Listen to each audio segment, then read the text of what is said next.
of Jammu and Kashmir whose lives have been marked by decades of division, occupation and denial of the fundamental human rights. We speak to politics, but from pain, not from anger, but from hope, and not from the hostility, but from the humanity. To the leaders of the G7, please do not turn away. Please do not ignore the people. For over 70 years, the people of Jammu and Kashmir have lived under the shadow of military occupation and political suppression on both sides of line of control. Under both India and Pakistan rule, entire generation have grown up without knowing freedom, without the right of determine their own future, without security, without dignity, and without peace.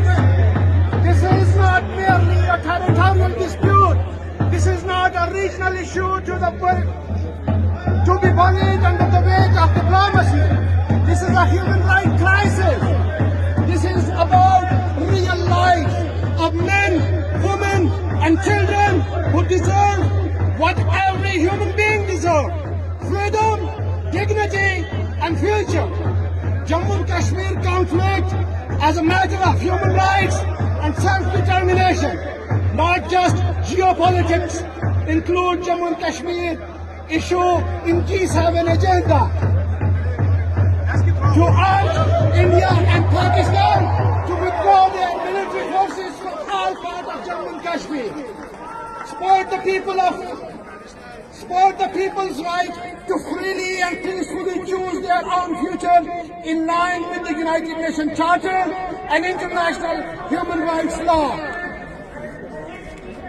And to appoint an international fact-finding mission or a human rights body to assess and report the current conditions on the both sides of line of control in Jammu and Kashmir. We do not call for violence. We do not call for war. We are not here to escalate conflict.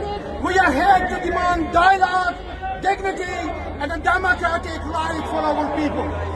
We are peaceful diaspora, and we ask for your attention, your moral courage, and your commitment to the justice. Let us be clear: Jammu Kashmir must not be used as a collateral damage in the regional power struggles or ideological rivalries. Our homeland is not a chessboard for the nation to assert dominance. Our people are not pawns in the larger game. Their suffering is real, and their humanity must be honored. The voices of Kashmir cannot be traded, ignored, or silenced to preserve fragile alliances or the false peace. The time has come for the world to stop looking away. Silence is not neutrality. Silence is complicity. The time has come. We urge the G7 leaders to speak out, to stand up, and to act, because peace in South Asia is not possible without justice in Jammu and Kashmir. Let Jammu and Kashmir be free. Thank you very much.